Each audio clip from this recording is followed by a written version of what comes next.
아니야. 응? 그러니까 빛은 있으라 하니까 빛이 있으니까 하나님 보시기에 좋았다는 거예요. 뭘 보고? 그 빛을 보고. 그러면 뭐를 또 이해하셔야 되냐면 하나님이 보신다, 보시고라고 하는 이 본다라고 하는 게 어떤 것인가? 다윗이 절망적인 상황에서 하나님을 그렇게 찾을 때에 뭐를 요구한 거예요, 하나님께? 그리고 사망의 음침한 골짜기로 갈 때에 그가 두려워하지 않은 그 이유가 뭐예요? 하나님이 나를 보신다. 나와 함께 하신다라고 하는 것도 중요한 개념이지만 그 전의 문맥을 쭉 놓고 시편을 쭉 보면 뭐냐면 하나님이 나를 지켜보신다. 하나님이 지금 나를 보신다. 하나님 나를 제발 좀 바라보아 주세요. 이게 가장 절망에 빠졌을 때 다윗이 구한 거예요. 하나님 나를 바라보아 주세요. 그러면서 어디서 용기를 걷냐? 하나님이 나를 보시는구나. 이거를 본다라고 하는 단어를 사전에서 국어 사전에서 찾아보고 영어 사전에서 찾아보고 see, look 이 단어 찾아보고 본다라는 건 이런 거야. 이렇게 본다 이거잖아. 이게 뭐야? 이게 이렇게 대단한 건가? 이렇게 생각이 되잖아요. 사전 보면. 근데 성경을 보고 하나님이 본다는 건 이런 본다는 게 아니고구나. 여기 엄청나게 놀라운 것이 여기에 담겨져 있구나라고 하는 걸 감지할 때에 본다라는 건 이런 거고 하나님이 이걸 보시고 좋다라고 하는 것 이 상태 하나님이 보시는 이 마음이 아니라 하나님이 만족스럽게 보시는 이 피조물의 이 상태가 의인 거예요. 여기에 묻혀져 있었던 죄라는 때를 제거해내서 이 죄가 없어졌다라고 하는 이게 거룩인 거예요. 그렇죠. 거룩은 곧 순결이고 순결이라고 하는 거는 우리가 그 죄가 씻겨진 것이고 그러면 그 다음에 이제 1장에서 그 다음에 요한계시록에서 우리가 뭐를 감지를 해야 되냐면 말씀이 갖는 권세와 위력이 어떤 것인가. 그러니까 제자들은 3년 반 동안 예수님을 수행하면서 뭐를 경험하는 거예요? 이 말씀의 위력이 어떤 건가. 그래서 예수님이 부활 승천하여 하나님 아버지 옆으로 갔는데 그러면 내게 남은 게 뭐예요? 그때 들려주셨던 그 말씀이잖아요. 예수님이 동행하면서 내게 들려주셨던 그 말씀이 예수님께서 요한복음 12장에서 14장을 보면 예수님이 이제 떠나가시겠다라고 할 때에 그 제자들은 예수님의 부재에 대하여 이제 함께 하지 않는 것에 대하여 굉장히 불안하고 두려워했을 때에 주님께서 해주신 말이 그리고 열매가 없으면 심판을 받을 거다. 가지에서 잘라버릴 거다. 나무에서 잘라버릴 거다. 이렇게 얘기할 때에 제자들이 두려워할 때에 너희들은 내가 일러준 말로 깨끗하여졌다라. 이 말이 무슨 말인지를 깨우쳐가는 것이고 그 다음에 예수님이 부활 승천한 뒤에 남아있는 것이 그때 들려주셨던 그 말씀인데 그 제자들을 자기도 모르는 사이에 제자들도 모르는 사이에 깨끗하게 정화시켜준 이 말씀의 그 능력이 어떠한 것인지 그거를 경험하여 그 위력을 아는 거란 말이에요. 그럼 다시 보면 이 말씀은 세상을 창조한 말씀이고 종말이라고 하는 것 예수의 재림과 심판이라고 하는 이 최후 종말은 그 말씀대로 완성되어지는 이 상태니까 요한계시록은 어디로 간 거예요? 창세기 1장으로 간 거예요. 그때에 확실히 이 말씀이라고 하는 거예요. 그러니까 이 말씀의 그 권능 이 말씀의 그 실체를 우리가 제대로 담는 언어가 되기 위하여 이 언어를 갈고 닦는 언어의 싸움이 이 신학에 있어서의 이 논쟁이다고 하는 것이고, 이게 이단 논쟁을 통해서는 굉장히 강력하게 드러나고 있는 거예요.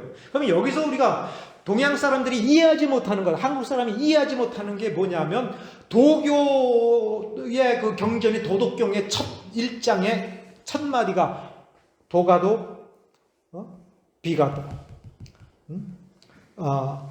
도를 도라고 했을 땐 더 이상 그 도가 아니다.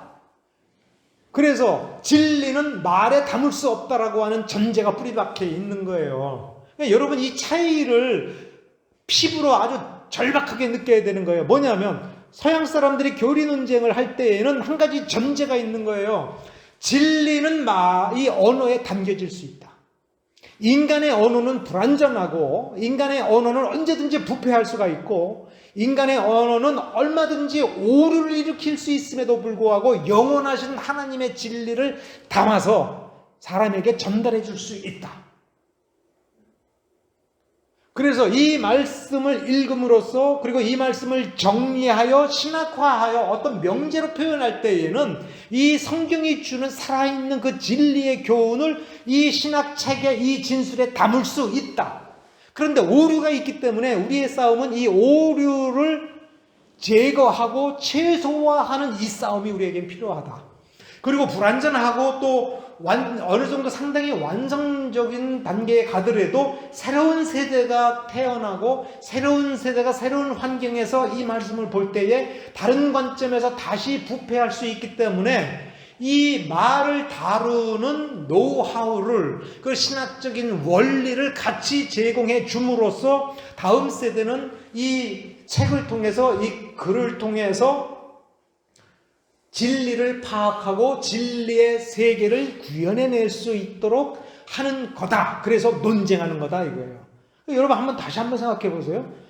기독교는 유일하게 복음주의라고 하는 건 뭐냐면 성경 읽으라 이거예요.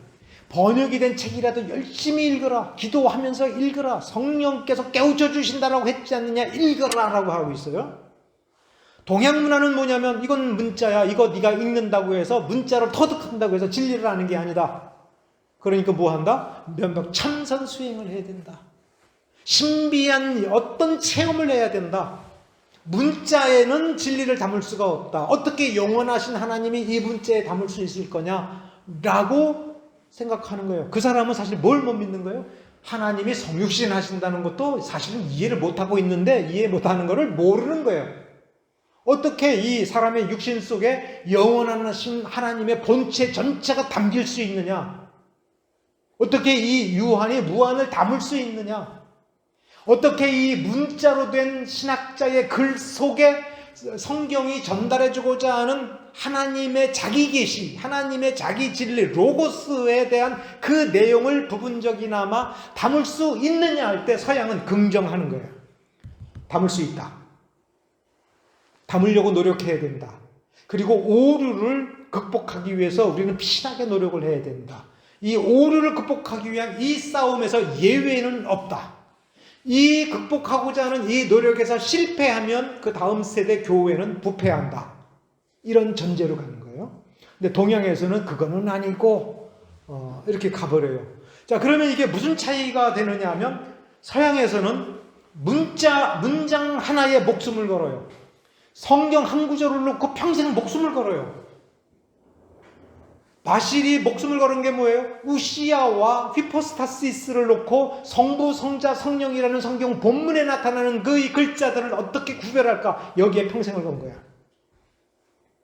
그 다음에 이것을 어떻게 체계적으로 설명해야 세 개의 휘포스타시스가 하나의 우시아라고 하는 것을 성경에서 가르치는 대로 성경의 그 내면의 깊숙한 곳에 원래 그 존재하시는 하나님의 그 존재를 우리가 좀 더 충분히 오류 없이 이해하는 대로 다가갈까? 여기에 평생 목숨을 건 게 니사의 그레고리라는 말이에요. 그러면 반면에 동양에서는 뭐예요? 어차피 성경은 문자이기 때문에 진리를 오롯이 담을 수가 없어. 그러니 읽으나 마나야. 그러니까 어떻게 해요? 속독을 해요. 그래서 뭘 자랑해요? 100번 읽었다, 200번 읽었다, 이런 거 자랑하는 거예요. 거기다 내가 이렇게 질문하면 거기 성경 몇 장 몇 절에 있는 하나님이 세상을 이처럼 사랑하사. 자, 이 세상에 무슨 뜻인가 우리 논쟁하자. 밤새워 논쟁하자. 나 이거 이해가 안 돼. 이거 싸우면 옆에 지나가다가 뭐라 그래요? 참 쓸데없는. 그냥 믿어. 믿으면 알게 돼. 이게 틀린 말은 아니에요. 근데 믿으면 알게 된다. 알게 되는 경지까지 도달하는 과정에서 서양에서의 이 신학적 전통은 우리의 논리를 가다듬고 성경 전체를 분석하면서 면밀하게 주석을 쓰고 파고들고 물론 기도하고 은혜 받고 그러면서 평생 이 세상이라는 이 단어 하나 가지고서 씨름하면서 싸워가면서 대를 이어서 그것도 대를 이어서 여러분 하나님이 세상을 이처럼 사랑하사의 세상에 대한 해석이 왜 중요해요? 이게 칼빈주의와 아르미니스주의, 칼빈주의와 웨슬레주의의 싸움의 핵심이에요, 이 단어. 그러면 이 싸움이 왜 중요하냐면은, 왜 양보할 수 없느냐? 세상을 위하여 예수님이 죽으신 거잖아요. 이 세상은 불신 세상을 위해서 죽으신 거예요, 하나님이. 하나님께서 원하여 죽으셨으면, 그러면 세상은 어떻게 돼야 돼요? 그러니까 예수님이 당신을 위해서 죽으셨다라고 했으면 이 사람은 어떻게 됐든 간에 어떻게 돼야 돼요? 구원받아야 되는 거예요. 하나님이 세상을 위해서 죽으셨으면 세상 사람 중에 지옥 가는 사람이 없어야 되는 거예요. 그래서 세상을 위해서 죽었다라고 하는 것을 문자 그대로 해석을 하면 만인구원설, 보편구원설로 가야 되는 거예요. 그러면 이렇게 전제가 돼요. 예수 안 믿어도 구원받네? 예스라고 얘기하는 게 만인구원설이에요. 이해가 됐어요? 예수 안 믿어도 구원받아. 그러면 저 부처 믿는 사람, 이슬람 믿는 사람 다 구원받아야 안 받아요? 구원받는 거요. 만인구원설이니까. 이 세상 모든 사람이 예수의 보혈의 공로로 다 구원받았어. 그러면 살인자, 연쇄살인범, 심지어 하나님을 부정하고 예수를 부정한 사람 구원받아야 돼, 안 받아야 돼? 만인구원설이라면. 그건 받아야 되는 거예요. 만인구원설이잖아. 그 사람을 위해서도 죽으신 거 맞잖아. 그러면 예수님이 자기 보혈에 하나님이 죽어주셔서 이 사람을 구원시키겠다라고 목적하셨는데 그 사람이 지옥 가면 하나님이 실패한 거 아니에요? 이해가 되죠? 자, 그러면 지옥 가는 사람 있어요, 없어요? 여러분 성경 읽을 때 지옥 가는 사람 있어요, 없어요? 조금만 대답을 해봐. 지옥 간 사람이 한 명이라도 있으면 세상이라고 하는 그 성경 본문에 있는 이 단어는 그 글자 그대로 불신자를 포함하여 모든 인류를 이야기해서는 안 되는 거예요. 그러면 안 된다라는 말로는 안 되잖아. 그럼 뭐냐라고 긍정을 해야죠. 그러면 뭐냐라고 하는 걸 가지고 답을 성경 전체에서 찾아내서 정리를 해서 이거야라고 이야기를 제시하면서 오류에 빠지지 않게 하는 명제를 찾아내는 거예요. 여기에 목숨을 거는 겁니다. 서양 사람들은 이렇게. 여러분 그게 가만히 제가 보편구원론을 이야기를 했는데 그 보편구원론을 얘기하고 보편구원론이 이런 뜻이다라고 하는 걸 생각을 해보면 이거는 복음을 지키는 거예요. 그렇죠? 말을 지키는 것이 말로 끝나지 않고 그 말 때문에 오류에 빠지는 그 사람들의 믿음을 지키고 그 믿음이 성경의 그 울타리 안에 머물러서 하나님의 축복과 사랑을 받을 수 있는 존재로서의 그 믿음을 계속 가지고 나아갈 수 있도록 해주기 위하여 인간의 머릿속에 있는 뭐예요? 개념을 형성할 때 뭐를 써요? 단어를 가지고 쓰잖아요. 용어와 문장. 그 단어와 용어, 문장을 어떻게 쓸 것인가를 잡아주는 게 신학자의 일이라고 보고 그렇게 함으로써 진리를 이 글을 통해서 깨우치면서 최대한으로 그 신비의 세계를 뭐냐면 너무 크게 잡으면 안 된다는 거예요. 너무 크게 잡으면 모든 게 신비니까 읽어도 소용없어, 해봐야 소용없어, 그저 은혜 받으면 돼, 체험하면 돼, 이렇게 돼버리는 거예요. 이게 오순절파가 이렇게 가잖아요. 그러니까 오순절파가 등장하는 것은 서구신학 전통에서 굉장히 최근의 상황이에요. 18세기 이후에. 그 전까지는 그런 게 아니고 그 전까지는 인간의 언어를 계속 정밀하게 다듬어요. 이 언어를, 내가 가지고 있는 언어를 다듬어서 내가 태어나면서 성장할 때보다도 좀 더 고도로 발달된 언어로 만드는데 여기 뭘 쓰는 거예요? 성경의 진리를 담는 언어로 담는 거예요. 그러니까 서양의 그 불어라든가 라틴어라든가 영어는 근본적으로 이 성경을 해석하고 성경을 설명하고 신학책, 주석책을 쓰면서 이 언어가 굉장히 풍성해지면서 고도로 심화되고, 그래서 이 언어를 다듬으니까 머릿속에 개념이 발전되니까 그 사람이 뭐예요? 자연적으로도 똑똑해지는 거야. 그래서 학문이 나오고 서양 문명이 만들어지면서 이 문명에 의하여 자기개혁이 가능한 문명이 돼버려요. 노예제도를 스스로 없앤 문명이 어디예요? 한국의 조선시대에 노비와 종이 있었죠. 한국에서 노비 해방은 어떻게 된 거예요? 식민지가 되면서 없어진 거 아니야. 스스로 없앴어요? 스스로 없앴어요? 조선의 유학자들이 조선시대에 스스로 없앴어요? 남녀차별 스스로 없앴어요? 서양 문명이 들어오면서 서양의 그 문화와 법의 원리들이 들어오면서 우리가 적용하면서 남녀차별이 점점 없어지고 있잖아요. 외국 것이 자꾸 들어오면서 그거를 응용해서 발전시켜 나가면서 우리가 평등한 사회를 이루어 나가고 있잖아요. 그럼 이걸 생각을 해봐요. 스스로 남녀 평등 사회를 만들어가는 그 문명은 뭐냐 이게. 자기 스스로 노예제도를 스스로 극복해내고 노예를 스스로 해방시켜 나가면서 이대로 가야 된다라고 할 때, 백인이 노예 해방을 이야기하면서 백인한테 채찍을 맞으면서 왕따 되면서 죽임을 당하면서까지 노예 해방을 이야기하는 이 문명은 스스로 자기 극복을 해나가는데 이게 개혁의 본질이에요.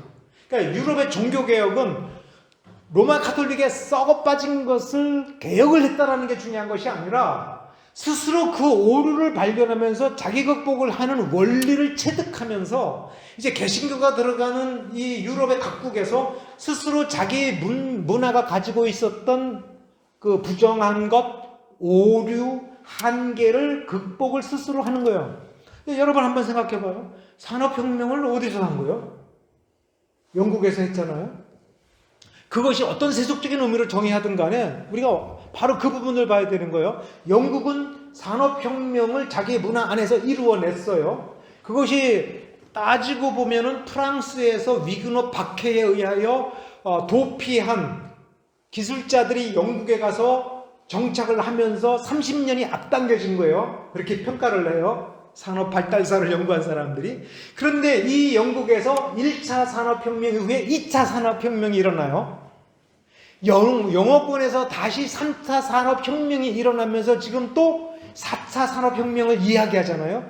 이런 그 획기적인 패러다임의 전환이 어디서부터 나와요? 우리는 배우려고 하잖아요.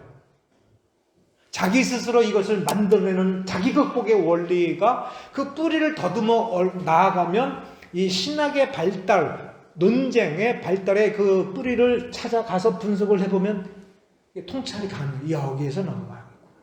그러니까 우리가 기독교 100년을 얘기하잖아요. 기독교가 들어온 지 120년 됐다, 130년 됐다라고 할 때 한번 생각을 해봐요. 우리 스스로 우리 언어로 어렸을 때부터 썼던 그런 언어는 한자어나 전문 용어가 아니에요.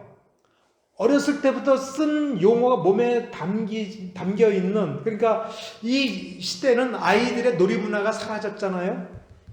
놀이문화가 사라지고 맨날 어렸을 때부터 진짜 학원 다니는데, 좀 그 전에 아이들끼리 마음대로 냇가에 가고 산에 가서 막 뛰어놀면서 썼던 그런 용어들, 엄마한테 아빠한테 어렸을 때부터 처음 들었던 그 용어들을 가지고 갈고 닦고, 옛날 선조들이 썼던 용어들을 갈고 닦아서 고차원의 삼위일체.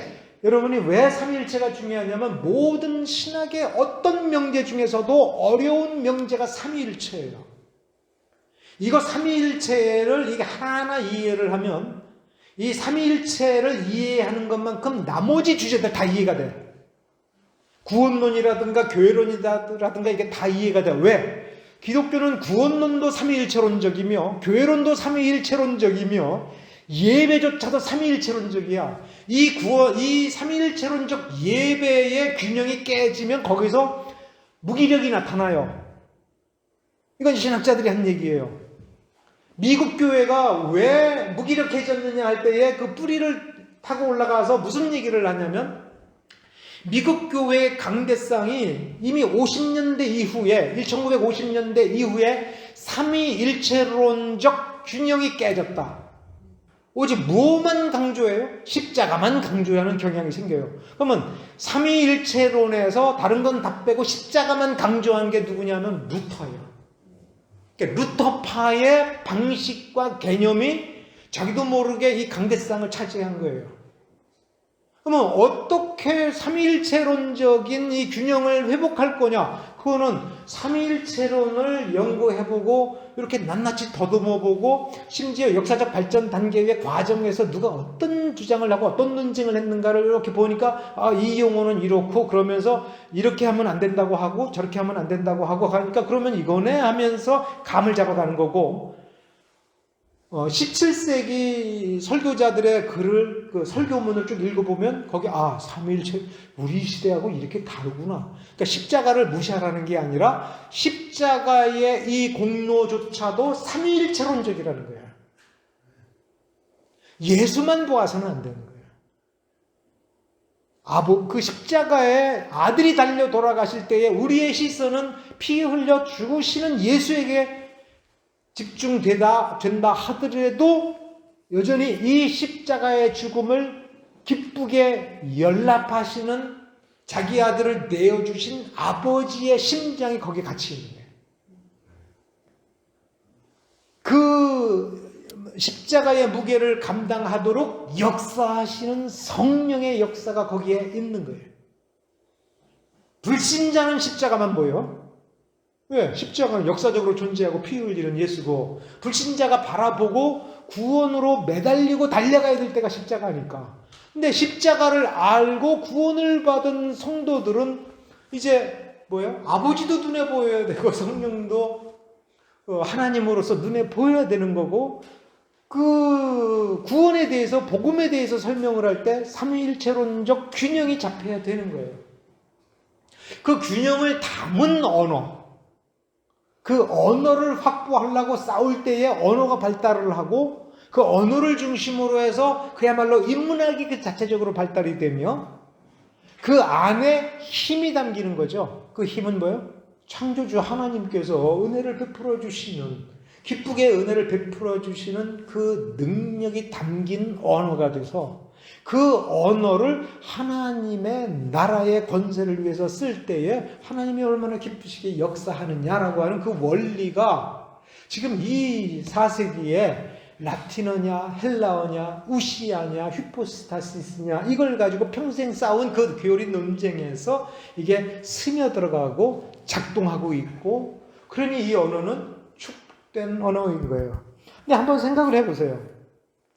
우리가 은혜 받고 구원 받아서 성경을 읽는데 이 성경의 용어 중에서 우리가 나에게 복 주십시오, 물질적인 복을 주십시오, 여기에만 쓰고 전도할 때도 예수 믿고 구원받고 복받아 이렇게만 쓰는 언어하고 하나님의 나라가 어떠한 건가, 창세기 1장을 통해서 드러나기 시작하고 성막을 통해서 먼저 그 전물을 보여주고 마태복음 1장 족보회를 통해서 그 나라가 실질적으로 어떻게 전진해 들어왔고, 그래서 이 바벨론 유수라고 하는 이것은 이스라엘이 망해서 백성이 포로로 끌려 들어간 비참한 역사적 현실이다라고 하는 것을 뛰어넘어서 이 비참한 역사적 현실 속에서 드디어 유대 민족이라고 하는 울타리를 뛰어넘어서 이 하나님의 나라가 온 세상으로 퍼져나가는 그 역사가 이렇게 펼쳐지고 그 전체의 중심을 관통하는 것은 왕이신 메시아 예수다. 그 예수가 왔다라고 하는 것을 마태복음 1장에서 이야기하고 있는 이 나라를 설명하는 언어라면, 그 우리말로 된다라고 하면 얼마나 복된 언어냐 이거예요. 다른 사람을 얼마나 구원해주는 언어가 될 수 있느냐 이거예요. 근데 오늘날 신학교가 이 한글을 가지고 뭐 하는 데만 쓰고 있어요? 외국 신학책 베껴서 번역해서 읽는 데만. 그렇잖아.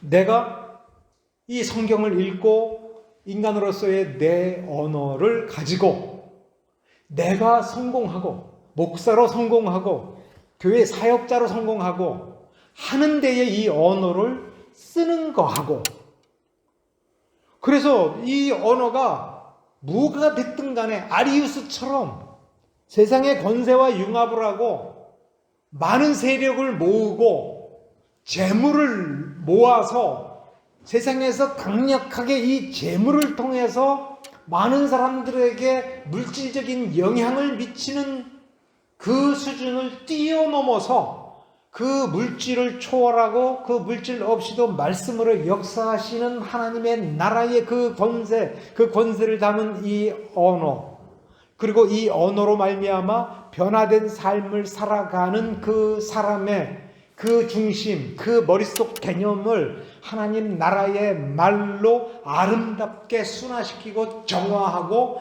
그래서 고결하여 예수 그리스도의 향기를 뿜어내는 언어를 구사하되, 세상에서는 정말 가난한, 그러나 부자 바리새인이 모든 재산을 정말 하는, 예수님께서 말씀하시는 대로 좋습니다, 내가 메시아를 만났으니 이거 다 팔아서 가난한 사람들에게 나눠주고 나는 주님을 쫓겠습니다라고 말할 수 있는 그런 향기가 드러나는 그런 언어. 바울이 그렇게 한 사람이에요. 예수님에게서 그 말을 들은 사람은 재물이 아까워서 돌아갔단 말이에요. 근데 그는 바리새인이고 신학이 있고 종교적 명성을 얻었으며 자랑거리가 있었던 사람이에요. 그런데 바울은 그 모든 자랑거리를 다 버린, 그래서 아무것도 없는 사람이 된 거예요. 그럴 때 그의 속에는 뭐가 가득 찬 거예요? 진리가 가득 찬 거예요. 예수가 가득 찬 거예요. 그게 로마서와 갈라디아서와 그의 사역을 통해서 우리가 사도행전을 보면 확인이 되지 않습니까? 그럴 때 우리의 이 강좌를 통해서 확인한 게 그의 언어가 어떻게 바뀌었느냐 이거예요. 바리새적 언어, 바리새인들의 주장을 담았던 그 언어가 살아있는 예수 그리스도와 구원과 하나님의 나라로 가득 차서 그것을 전하는 언어가 되었다라고 하는 그 부분을 본다면, 이 4세기 때에 삼위일체 논쟁을 하고 아다나시우스 파에 서서 어려운 싸움을 싸워가면서 이들이 그 단어에 목숨을 걸었던 게 바로 그러한 원리와 맞닿아 있는 겁니다. 우리가 지금 성경을 강의하는 시간이 아니니까 성경에 나타나는 실패자들도 가만히 봐요. 이 베드로의 저주를 받은 아나니아와 삽비라도 보면 무엇에 실패한 거예요? 말에 실패했잖아요. 근데 그거는 우리가 이 깊은 내용을 모르면 거짓말했으니까, 그러니까 거짓말하자 이렇게 되잖아요. 근데 우리가 예수님의 비유를 놓고 보면 거짓말은 어디서 나와요? 그 영이 거짓되기 때문에 거짓말이 나오는 거잖아요. 뿌린 대로 나오는 거잖아요. 우리 안에 예수가 씨 뿌려졌으면 예수가 나와야 되는 거예요. 그러면 예수가 나온다, 거짓이 씨 뿌려져 가지고 여전히 그 거짓된 본성에서 거짓이 나와서 거짓말을 한다, 뭐가 문제예요? 말이에요. 그러니까 우리의 모든 신학 공부에서도 무슨 싸움이 되는 거예요? 그 말이 참된 거예요. 그래서 이 참되게 신학을 공부를 한 사람은 뭐가 구별이 되는 거예요? 나중에 가면 이단의 그 거짓말이 구별이 되는 거예요. 거짓 교훈의 거짓이 구별이 되는 거예요. 그러면서 바울이 갈라디아 교회에 편지 쓰잖아요. 교회 안에 들어와서 거짓말하는 사람들, 거짓 교훈을 가르치는 사람의 거짓을 드러내면서 그 거짓에 빠지지 말라. 한마디로 얘기하면 말에 빠지지 말라 이거예요. 그러니까 말을 분별하는 것, 그것이 중요하다라고 하는 부분을 확인했습니다.